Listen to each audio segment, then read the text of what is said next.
రేపు ప్రకాశం జిల్లాలో పర్యటించనున్న సీఎం చంద్రబాబుకు వైసీపీ నేత చెవిరెడ్డి భాస్కర్ రెడ్డి వెలుగొండ ప్రాజెక్టుపై కీలక సూచన చేశారు. వెలుగొండ ప్రాజెక్టు పనులు సుమారు 90% వరకు పూర్తి అయ్యాయని, కేవలం R&R నిధులు కేటాయిస్తే ప్రాజెక్టు నుంచి లక్షలాది ఎకరాలకు నీరు అందించవచ్చన్నారు. చంద్రబాబు కొంచెం నిధులు కేటాయించి వెలుగొండ ప్రాజెక్టు నుంచి నీరు వదిలి రైతులను ఆదుకోవాలన్నారు. వైఎస్ ముఖ్యమంత్రిగా ఉన్న సమయంలో మొదటి టన్నల్ పనులు పెద్ద ఎత్తున పూర్తి చేస్తే జగన్ రెండవ టన్నల్ పనులు పూర్తి చేశారని గుర్తు చేశారు.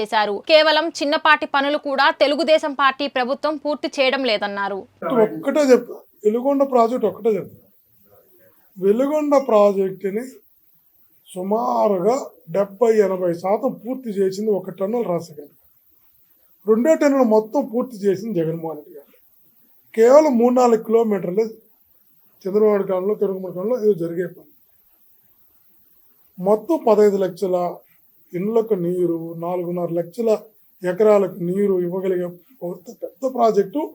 కేవలం R&R ఇవ్వాల్సిన 1000 కోట్లు ఇస్తే 3 నెలల తర్వాత నీళ్ళు ఇచ్చేయచ్చు. మనం 3 నెలలు చాలు. R&R ప్యాకేజ్ ఇచ్చి 300 కోట్లు చిన్న రిపేర్స్ పెడితే చాలు, కాలువలు పెడితే చాలు. అది చేస్తే చాలు, ఇంకేం అవసరం లేదు. 90% ఇద్దరు మహానేత, మా జననేత ఇద్దరు కలిసి పూర్తి చేశారు. ఈ ప్రకాశం జిల్లాకి, చుట్టుపక్కల జిల్లాలకి తాగునీరును, ప్రకాశం జిల్లాలకి సాగునీరును అందించినటువంటి ఇద్దరు నాయకులు వైఎస్ఆర్ గారు, జగన్మోహన్ గారు. 90% అబౌవ్. కేవలం ఆ పెయింట్ కొట్టి మన ఇల్లంతా కట్టారు, ఫ్లోరింగ్ వేసారు, అన్నీ వేసి పెయింట్ కొట్టుకుంటున్నాం అంతే.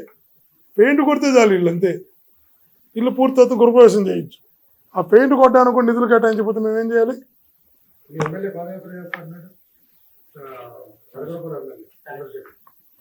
తప్పకుండా చెప్పాం కదా. మా ఎమ్మెల్యే గారు అసెంబ్లీలో కూడా ఈ సబ్జెక్టు మాట్లాడుతున్నాడు. వైఎస్ఆర్ కాంగ్రెస్ పార్టీలో ఉన్న ప్రతి నాయకుడు పోరాట పట్టుమ నేర్చుకున్నవాడే, పోరాటాలతో సిద్ధపడ్డవాడే. కాబట్టి ప్రజా వ్యతిరేక నిర్ణయాలకు అన్నిటికీ తప్పకుండా జరుగుతాయి. మేమందరం కూడా మా ఎమ్మెల్యే పాదయాత్ర ప్రారంభించినప్పుడు పార్టీ మొత్తం అతను వెనకాలే ఉంటుంది.